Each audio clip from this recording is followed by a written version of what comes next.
everyone. Welcome to the 5-Beer Plan. I'm Brian, and this is the ongoing saga of an everyman sail trail. In this episode, it's time to put a headlock on another hop variety, talk beer and awards with Cody Moon from Science Project Brewing in Logansport, Indiana, and review Tasman Bay from Treehouse Brewing.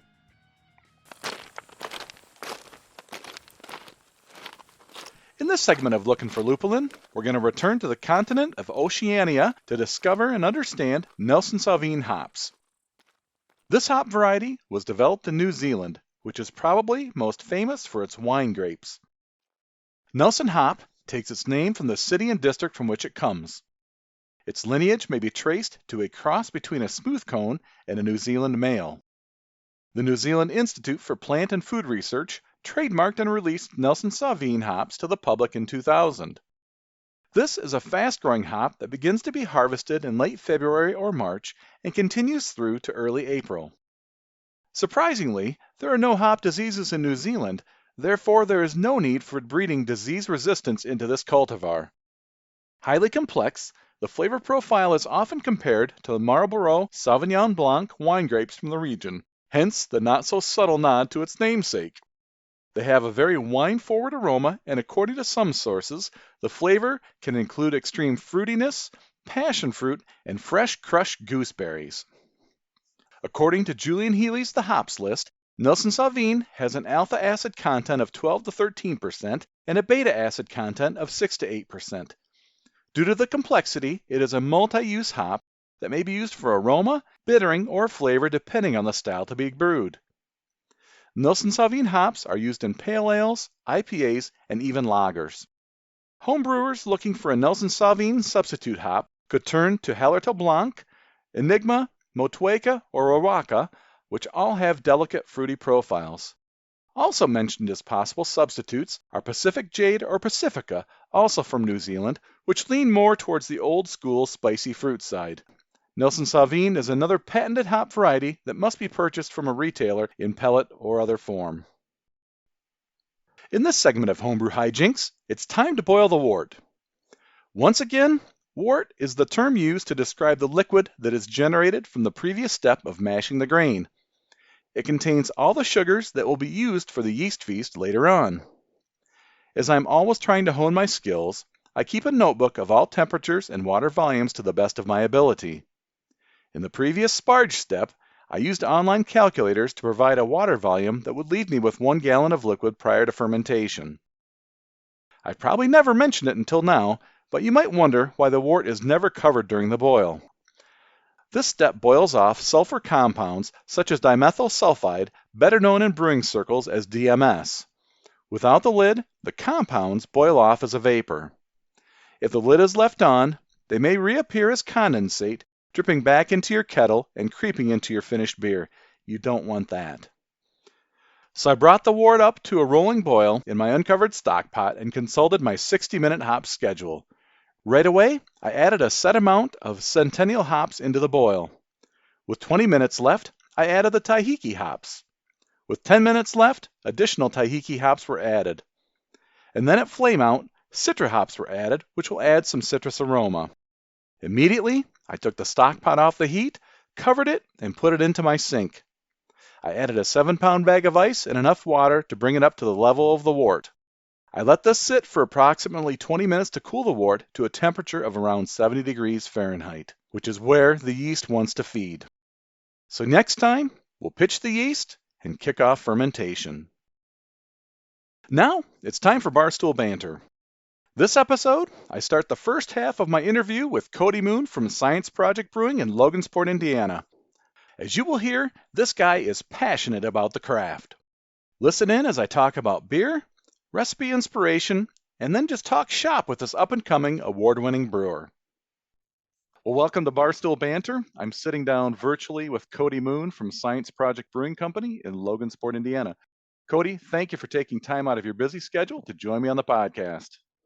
Thanks for having me, man. It's been a journey to get to this day, but I'm glad we're here. It has. We met back in January at Two Tom's Beer School. You and Mike were there, and we got talking about beer and found out that you were an up and coming brewer. And so we said, hey, let's try to get something on the calendar. Yeah, yeah. I mean, it's been at least 6 months, if not Yeah. longer. What's your role there at the brewery? Yeah, man. So I am the head brewer over there at Science Project, kind of in charge of all everything production, everything distribution, planning, inventory. I do have an assistant brewer. His name's Mike Duke. He does a lot of the starting the beers and a lot of the things that take time that I kind of haven't been able to designate time to. So lifesaver, great kid. He didn't have any brewing experience before we partnered up, and since we partnered up, and he's been killing it. I could hand this brewery over to him at any point, and he'd be just fine. Cool. Well, that being said, it's been a long day here, and I'm a little bit thirsty. I've cracked open a beer in advance because this is one that's a little bit bigger beer. It's something Yeah, called Melton Crematorium by this little known place called Science Project Brewing. It is a 12.2% ABV pastry stout. I did the same. I had a bottle of Melting Crematorium in the fridge, and I said, "Well, Nice. it's gonna be one of the beers we talk about today, so I might as well drink that today." When I look at the beer notes there, it says this is the third collaboration release with Tarnished Hollow Brewing Company. It says you took your imperial stout recipe, made it bolder, and then after fermentation was finished, you added marshmallows, almond extract, and holy shit, 36 pounds of chocolate ice cream. That's the common response when I tell them how much ice cream's in this beer. But no, that's kind of what we were going for. So Tarnish Hollow is opening in Elwood, Indiana. Just got approved to start brewing. Nice. And I met Brandon on social media forever ago. He was building his brand by going to these beer festivals and pouring his homebrew batches of beer for free, making weird stuff. And he was selling merch to kind of fundraise what he was doing. And he's about to open a 1 barrel production facility down there in Elwood. So we connected again last September at Hops and Drops over at Indiana Beach. I said, I love your brewing style. I love your mindset behind it. Let's kind of start playing. We did a cherry cheesecake smoothie sour first. That sounds And then great. we did a wine barrel aged strawberry white chocolate sour. And then we did this beer here. So, I mean, you have to ask Brandon. I think to me, this is my favorite of the three. I think we kind of nailed what we were looking for. As it warms up, man, the chocolate really shines. It's almost weird drinking it and you smell it because it is chocolate ice cream. And It is. It is. And that almond extract, that's just very, very subtle. When it gets a little strong, that kind of gets a little too much, but yeah, it's absolutely. got just enough that you're like, this is exactly like Rocky Road ice cream. Yeah, that's what we were going for, man. When will that marshmallow start to come through a little bit? It comes a little later. It kind of helps with the body. I don't get it a lot in mouth flavor. It kind of comes off as like a vanilla. Okay. Uh, so it kind of happened. That's kind of how it comes off to me. I poured mine probably 20 minutes ago. I'm still not tasting any of that. That's what I love about imperial stouts, especially those that are, massively high ABV. You've got all these layers of flavor that you're trying to build into that, and it's just fun to see how that develops and matures as you let it warm up and sit in the glass for a bit. Oh, absolutely. And I think that's, one of the things, man, we met at 2 times, and I think Tom does that exact thing perfectly. When I travel anywhere I go, I look at what breweries I need to hit, whatever else. And you go some places and it's like, oh, American wheat with these things or Imperial Stout with these things. And it may be in there, but I want to make sure I taste it. And so when I proclaim, I'm like, hey, this is in here. When we say Rocky Road ice cream style, everyone's like, oh, it's ice cream. And they smell, they're like, this is straight chocolate ice cream. And I was like, that's what we wanted to do.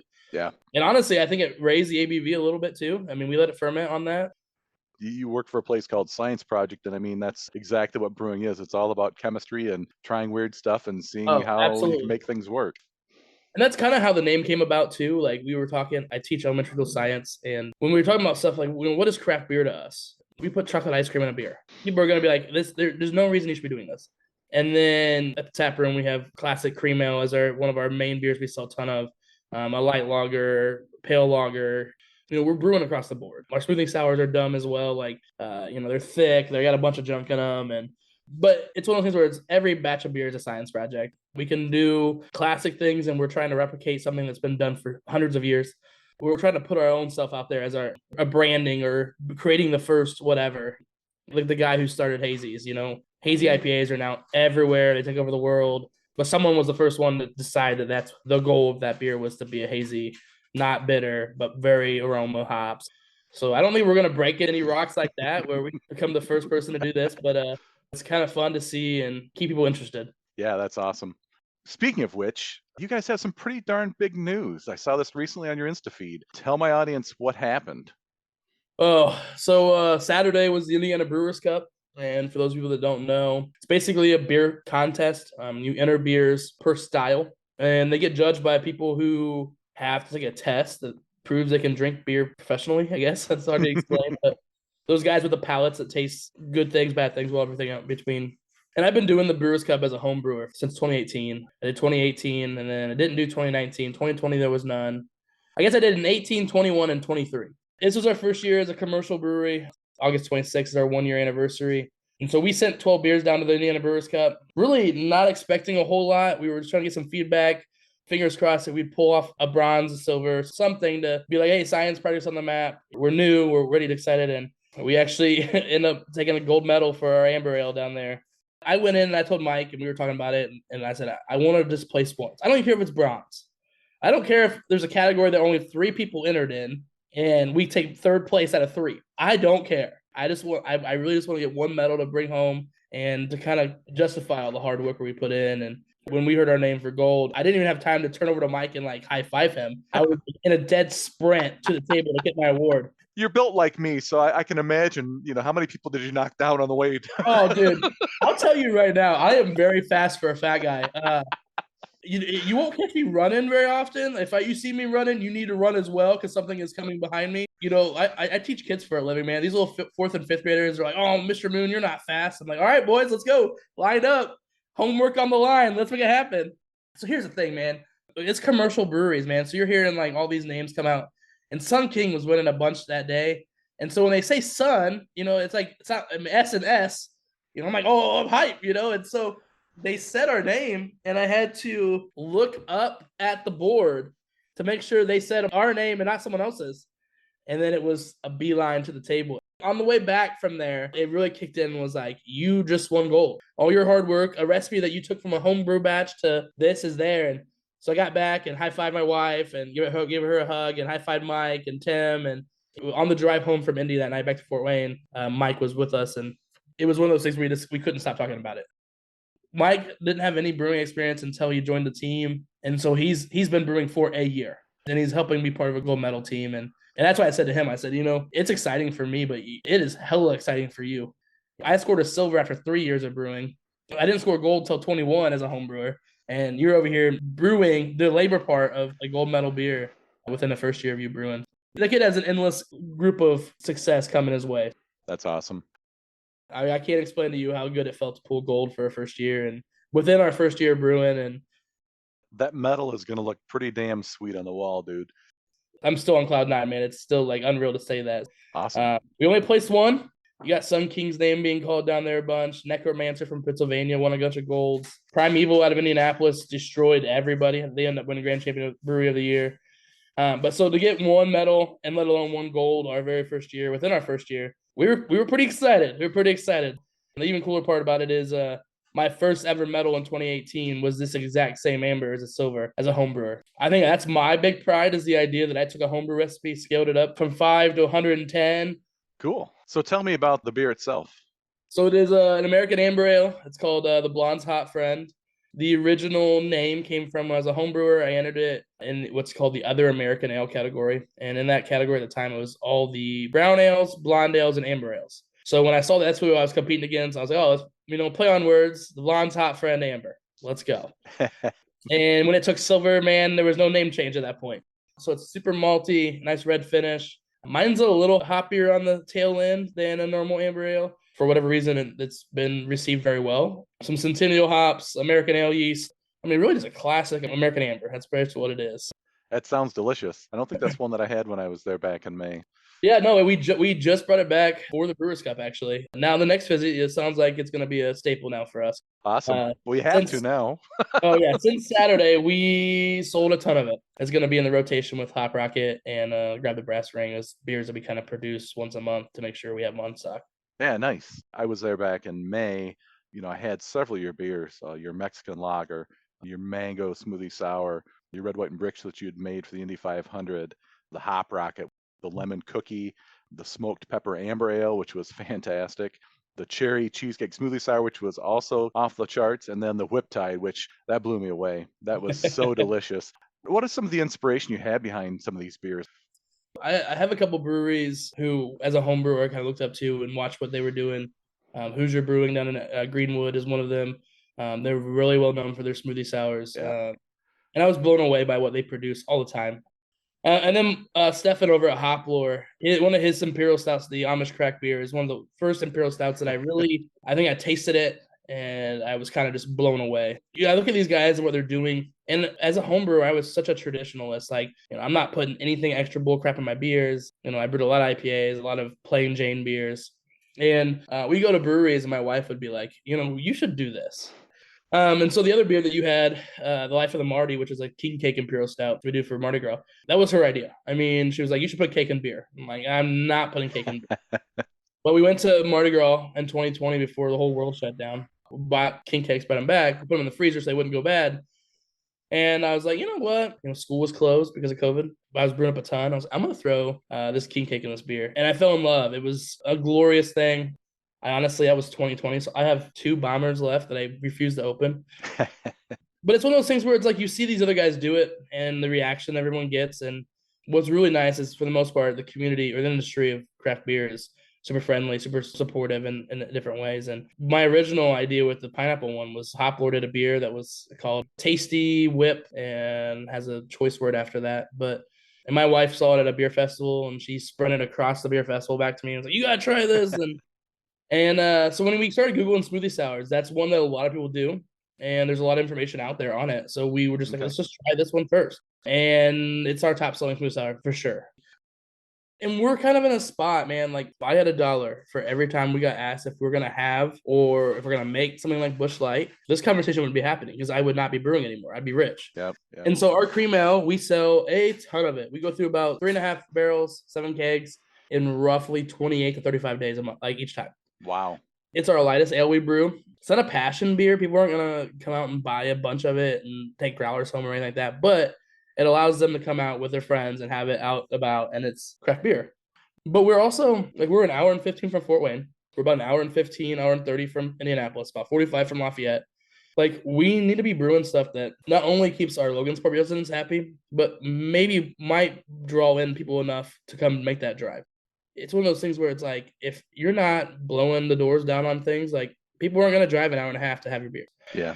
We're keeping people interested, keeping people looking at what we're releasing. We went down to Indy end of May, I think, down to Grand Junction for a beer festival. We were the only non-Indy brewery down there. We took 25 gallons. We were the first brewery to run out. And it's because we brought the Rocky Road. We brought 2 different smoothie sours. We brought the Mexican Lago Una Mas and then our IPA. So it was just things that are commonly drank, but it's also things that people aren't used to. Right. We had people getting in line, getting a pour, getting in the back of the line, working their way up as they drank, getting another pour. It was wild, but it keeps people interested. People who drove from Indy now to have our smoothie sours. Well, let's be honest here. I drove 3 hours to come taste your beer. Can you tell me a little bit about the system you have there? Yeah, so we have a Blakeman 3.5 barrel system, fully electric, 3 vessel. So we had a hot liquor tank, a mash tun, a boil kettle. And then we have 5 3.5 barrel fermenters and a 3.5 barrel bright tank. 18 barrels of beer production space as of right now. So it's a Blakeman system. So they're out of Lafayette. So they're about 40 minutes from us. They've been able to help us out. It's been nice to have them very close. Yeah, I was just going to say it's nice to have somebody local from Indiana that made the system for you too. Yeah. When I was prepping the brew room and designing it, I have Blakeman 20-gallon kettles in my garage. Same thing, electric, hot liquor tank, mash tun, And so I feel some days when I'm in the brew and I feel like I'm just home brewing at a very large scale. Can you tell me a little bit more about Science Project? How did the name come about? Is that something that you and Tim collaborated on, or? Yeah, Tim Eaton's the owner of the company. We have been together since day one. He had a couple ideas. And so I was like, I kind of want to create something together rather than go off what you have, if that's cool. And so we bounced around a few names and it came about to where, hey, what is beer? It's science, purely. I kept giving Tim beers of mine and he was like, oh, this is really weird. This is really cool. This is really classical. And it just fell that way. It helped that I'm an elementary school teacher, teach science. But at the same time, every beer is a science project. I could brew the best beer in the world on the hot side. the cold side not work correctly, and it could be the worst beer we ever produced. And it's happened. Well, it hasn't happened on the worst beer. Last year, we did Oktoberfest, and we got done at like 1 a.m. I hit every number I needed to hit. I put in a tank. It was cooling down in the tank a little bit more to get the lager temp, and it was like 70 degrees. I was like, I'm going to put the yeast in. Let's get out of here. So we'll come back, whatever. So I wasn't back at the brewery for 2 days, and Mike texted me and was like, hey, man, this thing is reading 84 degrees, and the bucket is exploding right now. And if anyone knows, like a lager is not supposed to be that warm. And normally it produces like almost like an ethanol taste, like kind of high alcohol burn kind of stuff. And so we rebrewed that beer the next day so that we didn't lose that beer, put it in a different tank. And I was like, I don't need that tank right now. Let's let it ferment out a little bit more and see what it is. And so we tasted it, and there was really no off flavors. It just was super fruity. And I'm like, well, that's not an Oktoberfest. And so I was like, you know what? I'm going to dry hop the hell out of this thing and release it under a different style of beer because that's good. That's what it is now. That beer outsold both of our Oktoberfest and our Fest beer. It's one of the highest grossing beers that we've sold so far in the tap room, and I can never recreate it. Thankfully, it was a positive mistake. I'm not sure if they were named when you were there, but I named my fermenters after characters from movies and books that lead the main character to success. So we have Dumbledore, we have Gandalf, we have Mr. Miyagi, Yoda is my bright tank, we have Splinter. Like when I give them the beer, they have the options to lead me to success or not. And that's the same concept as the Science Project. So we really wanted to play on the science name. So we do have a line of beers we release under science themed names. The problem with science names sometimes is depending on what your background in science is, you might not have any idea what some of these things are.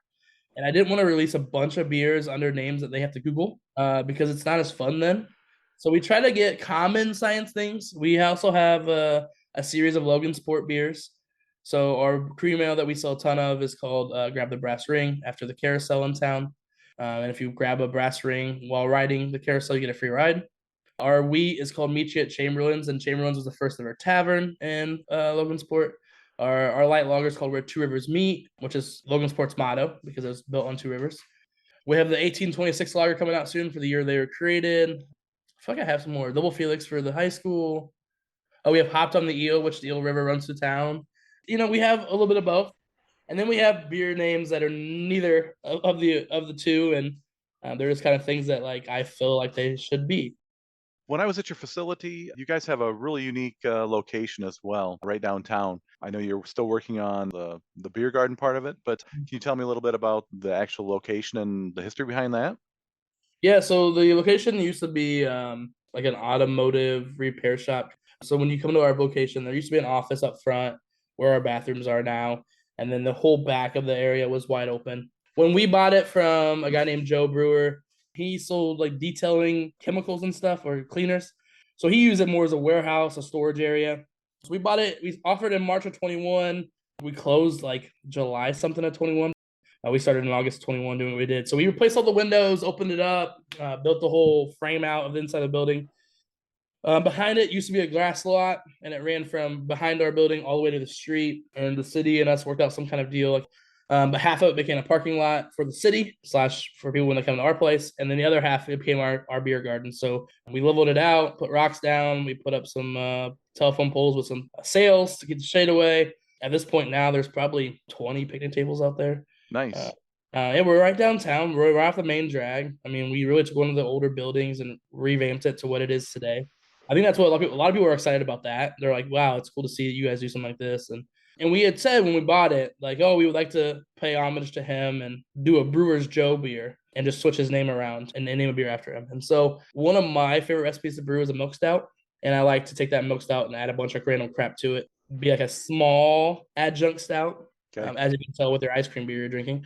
Small. And yeah, that one's not small, but this one's like 5-6%. So it was my first ever commercial recipe of this milk stout, and it came out too roasty. And so as I was full panic mode at the bar one night, sitting there at the brewery at the bar and drinking my cold brew and tasting that and Googling how can I fix this, I was drinking them side by side, and I was like, oh man. And I just poured my cold brew in the beer and drank it, and got online, bought cold brew concentrate from Kroger, added 3 gallons, I think, of cold brew concentrate to it. And we released Brewer's Joe for a coffee milk stout. And it was our first beer ever produced. That's another thing you've got to do is think quick on your feet when that happens as well. As you said, things aren't necessarily failures, they're opportunities to succeed in something else. I should probably knock on some wood here that we've not sent anything down the drain. We've had some beers that didn't sell as well, and we ultimately just pulled them off tap. But they were more like styles that people weren't used to, or like when summer kind of went away, the seltzer game kind of went down for us. Right. And so, we're just kind of doing things a little bit differently this summer so that we're not having beer sit around as long. And, we started a little bit of canning. It was so manual that it takes forever to do. But yeah, man, it's been a lot of fun. And it's actually wild to think that I've been doing this for a year now. I remember last year, but exactly 1 year from winning the gold medal, 1 year prior, I brewed our first batch in the brewery. So literally exactly 1 year from very first batch to Brewers Cup. That first batch of beer, it was July 8th, hot as heck outside. We had no air conditioning in our brew room, no air conditioning in the building. I was basically brewing without a shirt on. I was drenched in sweat. I was hiding in the cooler trying to cool off. And now here we are, 62 odd batches deep in a 1 year time period. Well, again, congrats, because it's no small feat, especially when you're in a small town. So yeah, so kudos on a year's worth of beer and the gold medal. That's pretty awesome. Thanks, man. Last call. It's nearly time to wrap things up, but first, one more for the road. This episode, I'm drinking Tasman Bay from Treehouse Brewing in Charlton, Massachusetts. From the brewer, Tasman Bay is a modern pilsner brewed with a blend of New Zealand-grown hops. Vibrantly featuring Nelson Sauvin and Motueka hops, Tasman Bay carries ebullient notes of citrus, lime, Sauvignon Blanc, and passion fruit sitting comfortably and easily atop a smooth and crisp pilsner base. A vibrant and refreshing entry into our lineup of sessionable beers, Tasman Bay is a beer we are delighted to share with you. We hope you enjoy it in good spirits and good health. Without further delay, so this is a 5% hoppy pilsner. As mentioned, it does have both Nelson Sauvin and Motueka hops. This beer came directly from the brewery via one of my beer pals, Mark, who resides in a top-secret location in New York State, though not far from Gotham City. I have to chuckle. The date stamp on the bottom of the can pays homage to the Lord of the Rings with the message, Prancing Pony Bound. So when I pour this out into a snifter glass, it pours a slightly turbid, light straw color. It's got a nice fluffy white head. It's got a little bit of that Pilsner profile on the nose. A little bit of maltiness, but I also am getting just a shade of that citrusy delicateness that both Motueka and Nelson Sauvin offer. So first sip, I get definitely a big burst of fruity flavors. I get that hit of passion fruit and certainly that citrus, stronger citrusy lime kind of flavor to it. It's got a nice hoppy profile. I really like a good, crisp, hoppy Pilsner. I think that those are my favorite of the style. Okay, so now I've kind of broken through the foam here. Definitely getting a little bit of that white grape kind of aroma on the nose. Just a little bit. Nelson Sauvin is a very delicate kind of hop when you're talking about using it for an aroma hop. That's so tasty. Seems like I say that about all the beers that I review, but honestly, this is a nice, light, refreshing Pilsner. It reminds me of maybe a session IPA. It's got a very light body to it, but it's got that nice, crisp hop bite that you'd expect with a session IPA. Certainly with the temperatures getting into the high 80s and low 90s, this would be the kind of beer that you would want to have in your cooler after you mow your lawn, or as you're having a barbecue, or even just chilling by the fire. I would definitely recommend it if you can get your hands on it. Nelson's also one of those hops, because of its delicateness, plays really nicely with other hops. So I think it plays really well with the Motueka, and I'm sure play well with the Citra, or even Galaxy, that are very tropical, very fruity. So overall, I would give this one a solid 4 tasters out of 5 on the flight board. Cheers, Treehouse Brewing, and thanks again, Mark, for the beer mail. Well, if you've got a beer you'd like me to drink and describe, leave a comment below. If you're a brewer and have one in mind, direct message me on Instagram, and let's see what we can do. Well, that's all for this episode of the 5 Beer Plan. With so many podcasts out there, thanks for choosing to listen to mine. Join me next time as I continue my homebrewing project, talk about harvesting hops, and throw down one last time with Cody Moon from Science Project Brewing. Remember to hit the subscribe button to be notified of new episodes. I'd love to hear from you, so please follow me on Instagram, 5Beer Plan 2022, and leave a comment to let me know what one of your favorite beers with Nelson Sauvin hops is.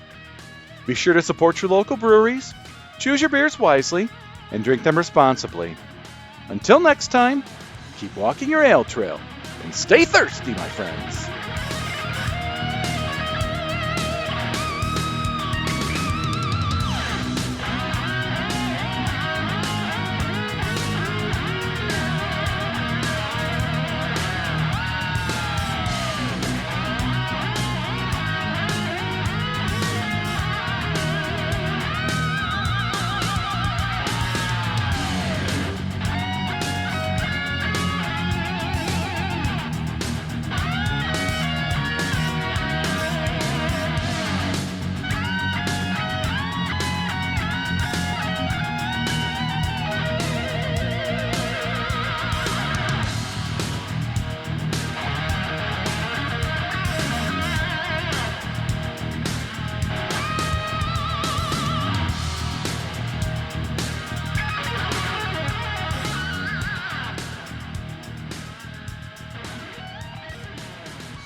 Let's get ready to rumble!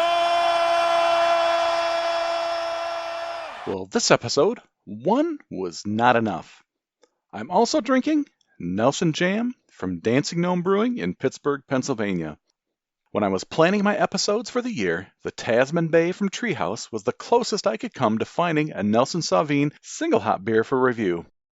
I absolutely love DG's Jam series, so when I happened upon this during one of my recent trips to my favorite bottle shop, Harvest in Holland, Ohio, I knew I had to review this one as well. From the brewer, we were lucky enough to snag a whole bunch of one of our favorite Southern Hemisphere hops, Nelson Sauvin, so we decided to showcase it the best way we know how. Normal 6.8% and loaded with all Nelson. Well, without further delay, well, this is a 6.8% American IPA. Now, when I pour this out into, again, another snifter glass here, because I really want to be able to detect the Nelson Sauvin aroma, it actually pours a very deep golden color, almost an orange juice, and it's quite hazy, which is a bit surprising for an American IPA, which I would expect to be a little bit more malty and a little more amber in color. On the nose, definitely getting some of that nice white wine, a little bit of the passion fruit, definitely citrus on here. First sip impression, that is so good. Yeah, I'm picking up maybe notes of one of the other descriptors have been passion fruit. I'm definitely getting some of the passion fruit. Another place it said lychee. I've had lychee before. I don't know that I would maybe be able to discern that per se, but definitely this beer has a lot of a good, sweet, juicy tropical fruit. So it's got a medium body on it. It almost has a little bit of viscousness to it. Again, I really love this jam series that Dancing Gnome has. They have their base beer and then they just hop the hell out of whatever single variety that they want to use. Definitely on the nose, getting a little bit of that grape character, getting a lot of the passion fruit. Just a really tasty beer. So that's the other thing that I think I really like about a lot of these New World hops. This is a New World, Southern Hemisphere, New World American hops. I really like how the hop growers have bred and really developed such complex notes into the hops. So as much as I like the big, bad, hoppy, citrus in your face kind of dankness, I also really appreciate and enjoy a beer such as this, which has a little bit more of a subdued approach to the hazy IPA style here. It's most certainly an IPA, color-wise, aroma-wise, just screams drink me, but at the same time, it doesn't knock you off your feet. It's just very balanced. At 6.8%, I know this is not a sessionable beer per se, but I could certainly see myself sitting down with some friends with a 4-pack of this or an 8-pack of this, whatever it would come in, and just crushing these. It is so drinkable, so enjoyable. I mean, there just is nothing not to like about this beer. It's got a little bit of citrus tang on it, but the hoppiness, it's well balanced. Again, it doesn't knock your teeth out when you drink it. It's just so smooth and so nice. And part of that could just be simply the recipe that Dancing Gnome has come up with for this particular series. This is one that I would definitely recommend, especially for someone who likes IPAs, but doesn't like maybe the danky, grassy, overly hoppy profile that they offer. This one, again, it's very smooth, just very delicious and approachable. So this beer has my palate and a full-on, full Nelson headlock. I just can't stop drinking it. So I'm going to give this one 4.5 tasters out of 5 on the flight board. Cheers, Dancing Gnome.